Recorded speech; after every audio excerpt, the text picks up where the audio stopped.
From Wall Street to Main Street to help small business owners have the same capital as corporate America and give them the same resources as a larger company. We cover business funding, business credit, scaling, business consulting, and much more. Check out the website at shieldadvisorygroup.com. Welcome to the show, The Liquid Lunch Project. Hey, what's up, everybody? Welcome back to another episode of the Liquid Lunch Project. I am Matthew R. Meehan alongside my partner, the Professor Luigi Rosa Bianca. What's going on today, Lou? What do we have on tap? How are you, partner? You know, the communications with which the small business owner is constantly evolving. You know, back in the day, you needed a yellow page ad, then you needed a website, a Twitter page, et cetera, et cetera. And now any small business owner worth their oats needs to publish a book. So we've brought to you Malene Bendsten, the book coach. Malene, is it really that important to publish? I remember when I went to college, there was this old notion for professors, publish or perish. Is that the case? Yeah, well, you can say it has become easier to do so. So there are a lot more people who are publishing a book. It depends on what kind of small business you own, obviously. So those that I work personally the most with are those who are teaching something. So they are experts in something. They are public speakers. They have an online course, or they teach an in-person training, do workshops, that sort of thing. So they have either a skill or some important system, a method that they want to share with the world. And when they are in competition about getting consultancy or attracting people to their online courses, having a book just helps them win over customers. So it's not really selling books that's the most important part of it. It's having a book and being able to get so clear on what you are how you're different and what you're doing that you are able to put it in a book. That raises your credibility in the market. So yes, in that segment for sure. 100%. I totally agree. I also think it builds a ton of authority in the marketplace and positions you as an expert that'll separate you from everybody else and what they're doing out there. What are some trends that you're seeing people do in the book writing world these days? Well, you can say that for the book publishing industry has been the same for hundreds of years, and all the big players. And it's very consolidated, by the way. There are few very big players. So top 4 will account for 80% of book sales, so of the publishers. So it's very consolidated. And they have done things pretty much the same for decades and decades. Then we had this shift, what I was considering a big shift, that we now had print on demand. So it really means that any author, any independent author without a publisher can go online, upload their print-ready PDF, and it will be put on a website, on a book page, on Amazon or Barnes & Noble or somewhere else. And when people order it, a copy will be printed and sent to that person. So you no longer need to print in volume in order to be able to sell books online. You don't need to make that investment. You just need to invest your time in creating a great book and do proper marketing. But this is kind of a big shift in the business model, because printing big volumes, that's exactly how the big publishers are making their money. So it's become, it hasn't really solved the problem for the authors that they get a very small part of the royalties. So the majority of authors, they get around 7% for a paperback from the sales price. And they still do that with print on demand. So it's, and this is because even though they don't have to invest in a huge amount of books, the print cost per book is obviously higher when you print one at a time than if you print 10,000 at a time. So one of the big trends that is happening is actually a dissatisfaction with the system. So people are not happy with how they're getting paid. They are not happy with the amount of overproduction of books that are just becoming waste afterwards. It's not sustainable. And they're also not happy with that they have to wait for months to get paid, and sometimes many months to get paid. Malene, can we take that coin and flip it upside down? Because with the ease with which new authors can enter the market, Yeah. wouldn't we just be saturating the market with books, materials, and chopping down tons of forest for books that may not be well received? So the print on demand solves that problem. You could argue that a publisher is kind of a guarantee that it's good quality, so that we get quality books out there. Amazon, KDP Amazon, for example, is one of the self-publishing platforms and one of the most popular, obviously. They don't have an opinion about the actual content of the book. But so objectively, that should mean that when we have this filter of a publisher, they have an interest in publishing high quality books. But I would argue that any small business owner has the exact same interest. You should never publish a poor quality book related to your personal brand. So I think that same mechanism is there. But Malene, when you lower the barrier to entry, Yeah. you understand the market becomes a lowest common denominator. So if anyone can publish a book, the quality of the books on the bookshelves are, let's say, to be generous, below average. So what is that barometer to an author, besides him or her doing some soul searching? How do we know that book that's going to be published will be well received? Isn't the market always right? Yeah, you could say so, but the algorithm does its work. So if you're publishing a book that nobody buys, it will pretty easily just sink to being a web page so far below the list that nobody will even discover it. And if it's print on demand, no harm was done. One of the things that I think is problematic with having such a consolidated market is when the biggest profits are in high volume, this forces publishers to go for mainstream markets and broader audiences. And this means actually that if I wanted a book on marketing, it would be on marketing in general, just to take an example, and not marketing for realtors. So we can get more niche books from independent authors, definitely, because there's simply not a market for the big publishers to do that customization into specific segments, or to go into too specific problems that the book is solving. So we have that kind of conflict of interest that the bigger publishers need mainstream books. They need books that can sell in big volume, whereas the small business owner who are specialized in something and who's trying to build a brand, being a specialist in something very specific, they are better off going in publishing by themselves, because they will have all of the decision-making power.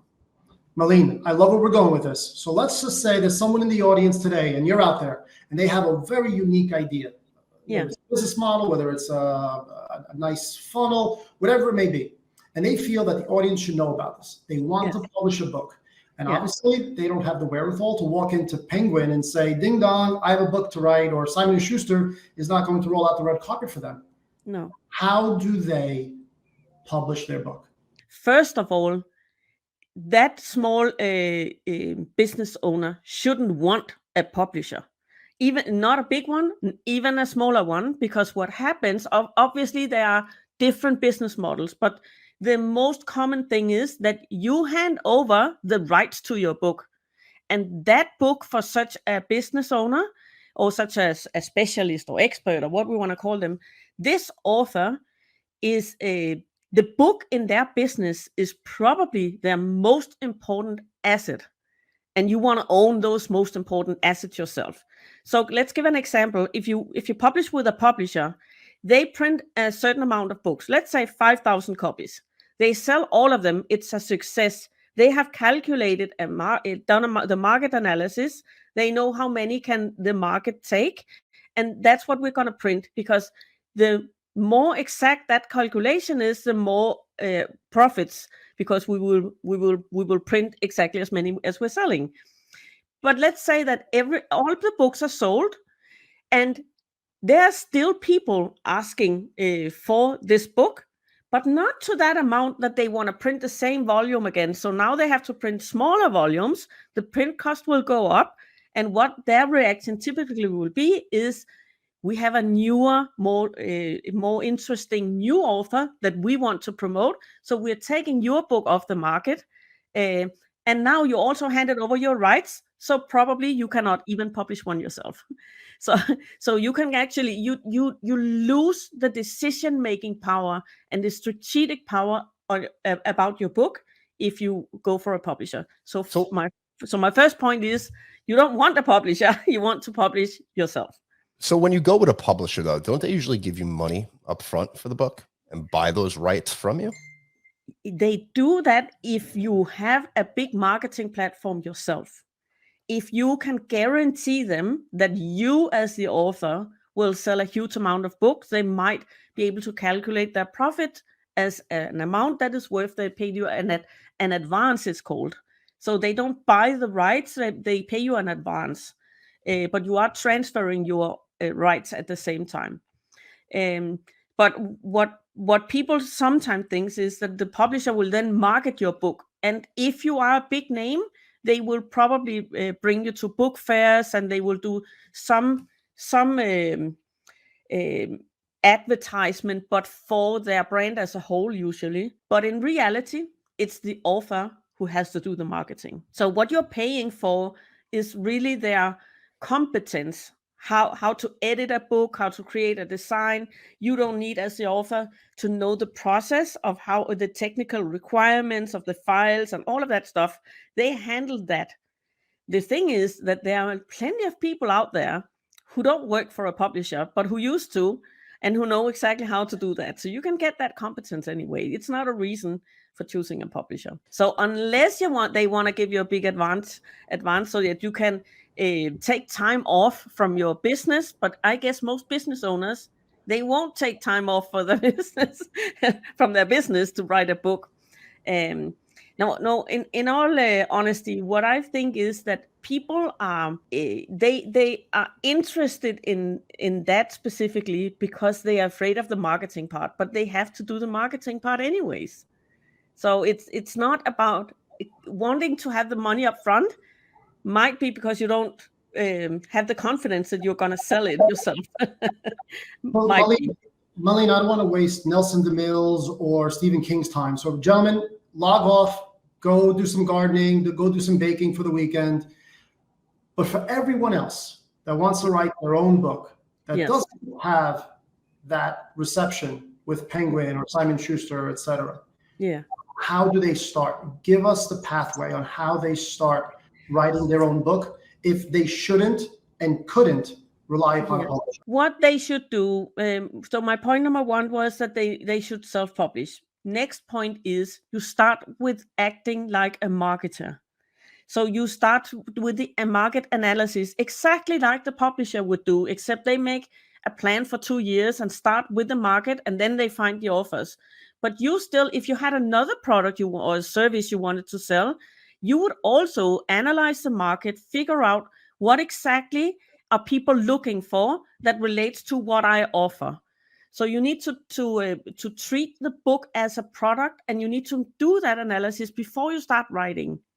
When you're ready to write and you know exactly what your book should be about, which gap in the market is it going to fill out, how is it going to stand out and be different, how is it going to be relevant to the people that I want to attract to my business, then you start the writing process. And I think there's a big, very solid perception that this will take years to write a book, that it's difficult and it will take years. So my book that just came out this month is it's called Next Gen Author. I wrote it in 35 days. Obviously, I've done it many times before, but still, it was a visionary book about a subject that I actually had to learn while writing it, because nobody wrote about this subject before. Nobody knows how Web3 knew how Web3 will actually be relevant to authors. So I had to figure it out at the same time. And I wrote it in 35 days. So how did I do that? One thing is that I used 2 different methods in combination, and it was a bit of an experiment. So first of all, creating that a solid book structure, and that's not just 10 chapters. This is so detailed that your bullet points would fill out 15 to 20 pages. You make all of the decisions about what goes into the book before you even start writing. So you separate those processes of deciding and creating, producing text. And why do we do that? Because our brains will F it up for us.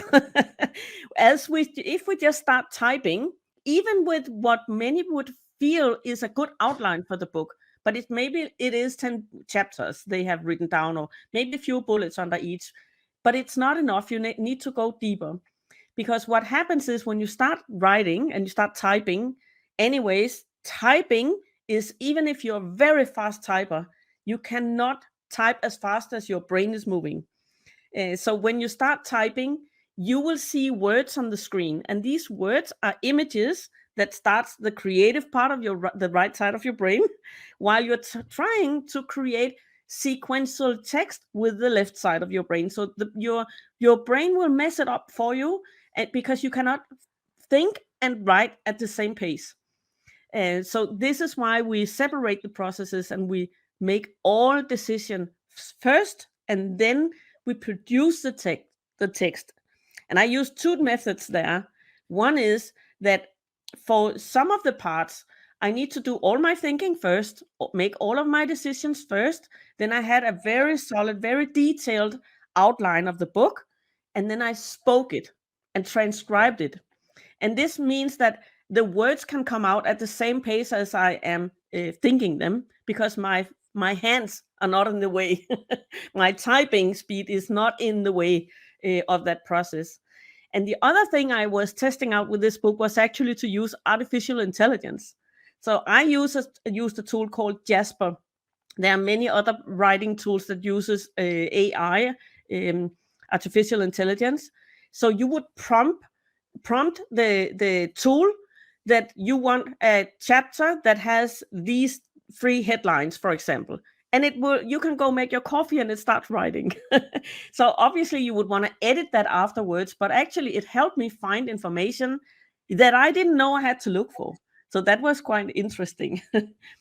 So in this way, to make a long story short, make decisions first, then create the text or produce the text using either audio, artificial intelligence, or typing if you want to do that. But separating is the most important first step. Malene, not many of us are literary luminaries such as yourself. What do you feel about the use or disuse of ghostwriters when trying to write a book? I am a ghostwriter myself. I usually end up, people ask for a ghostwriter, and we end up in this other method where it's actually where the author is writing their book, but with me editing it and me guiding them through this process. It's faster, and it becomes their words instead of mine. But you can do ghostwriting if you just make sure that you have that very detailed outline in place first, and you made all of the decisions. I think in many ghostwriters or in many ghostwriting processes, it's more like a general interview or many sequence of general interviews, and the ghostwriter will kind of come up with what kind of book could this be. But that makes it very difficult. I think that there's a better process for that. Doing first the outline, then the interview. Malene, so congratulations on the issuance of your last book, Next Gen Author.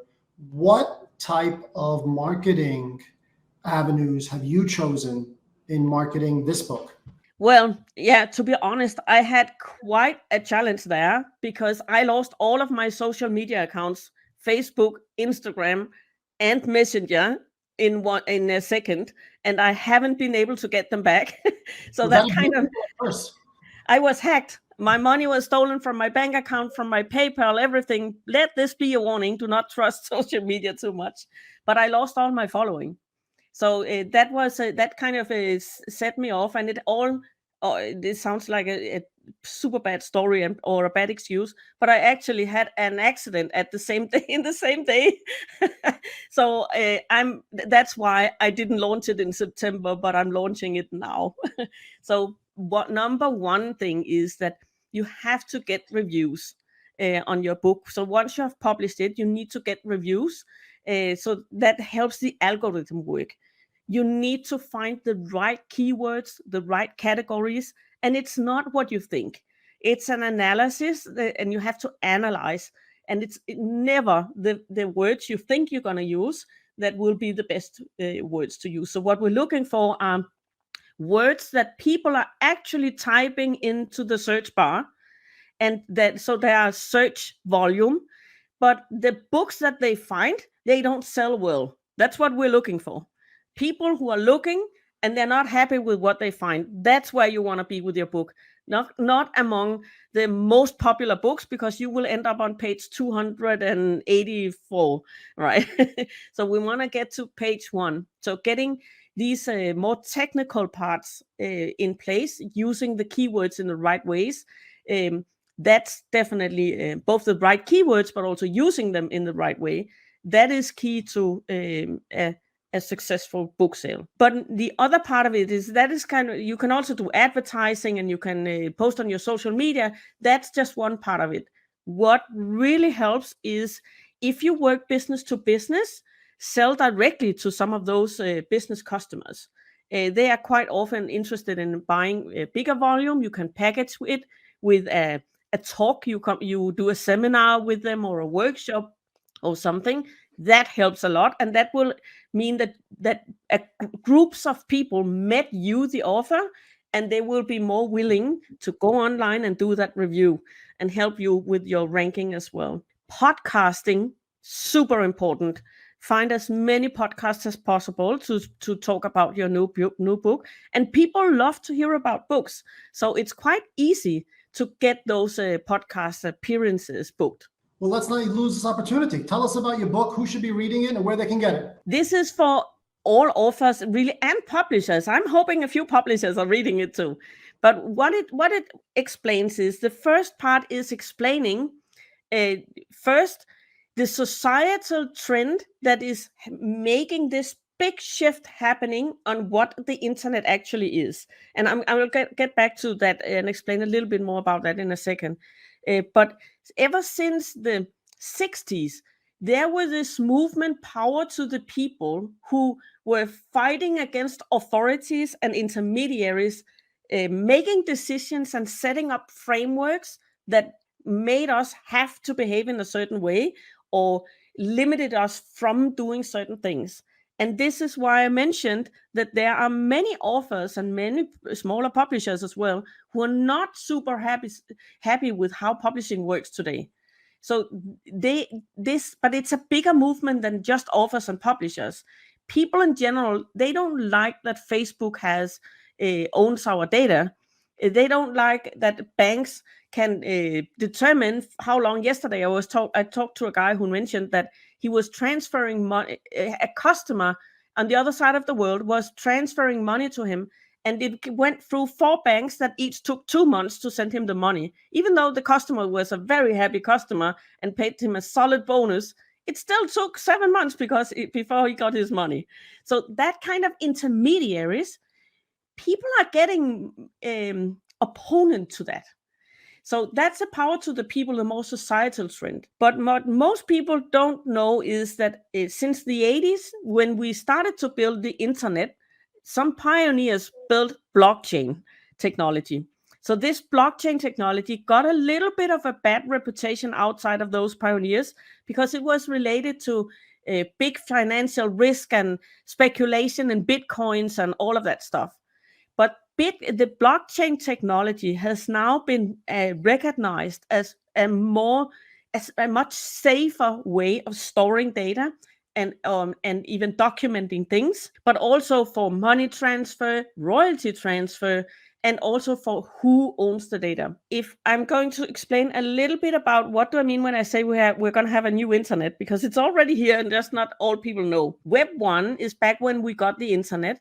And we could, companies would create a web page, or somebody would create a blog, and we would be readers of that content. So it was a one-way street, and we received information. We were happy. We had access to all of this information, but we were not participating in any conversation there. It was just a one-way street with information. Web 2 is when we got social media. So now we are the creators of the internet. We create all the content.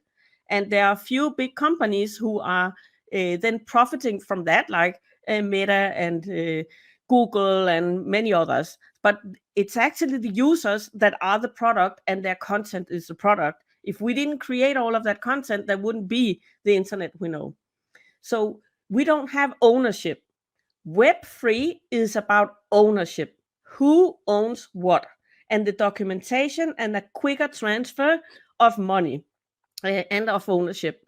So it all happens on the blockchain. And even the bigger social media like Meta or Facebook, most people know it as Facebook, but the company is called Meta. They are also building bridge to Web3 now because they realize this is going to be the new world. So it's definitely something that is here. And Web3 opens up for solving many of the issues that I've mentioned that is today in the publishing industry and in many other industries. But it's interesting with publishing industry because it's so mature.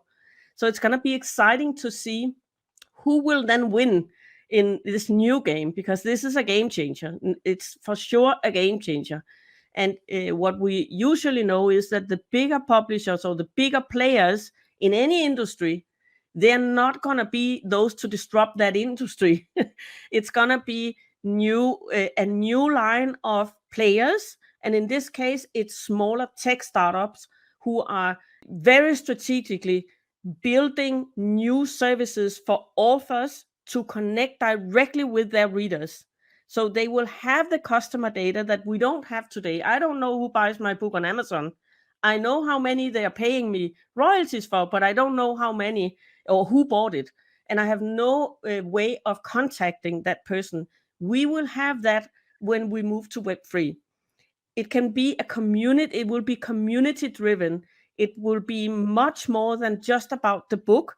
What you really would be selling is an NFT, non-fungible token. Usually it's represented with some digital art, but that's not what you're buying. What you're buying is a smart contract, a piece of programming that determines what happens once this NFT is traded. So when I publish my book as an NFT, I allow that person to have full ownership over the book. If they want to sell it to another person who wants that NFT, they can do so, and I can put in the contract that I'm paid again. So if I sell my book on Amazon, I get paid royalty for the first sale. But if somebody who bought my book put it up on the secondary market to sell it again, I will not receive any royalties from that. So NFTs, that's one of the problems that they will be able to solve easier. I'm super interested in this, right? So I understand the concept of NFTs and how you can always get a resale or a percentage of the sale afterwards. Yeah. Is there anybody out there doing this yet? Do you mean who offers or services? Are there any authors doing this or any platforms promoting this right now? Yes, okay. There are, but it's still quite few. There are being books published as NFTs. You have to be a little bit careful whether or not it's an NFT that also gives you a book, or it's the book as an NFT.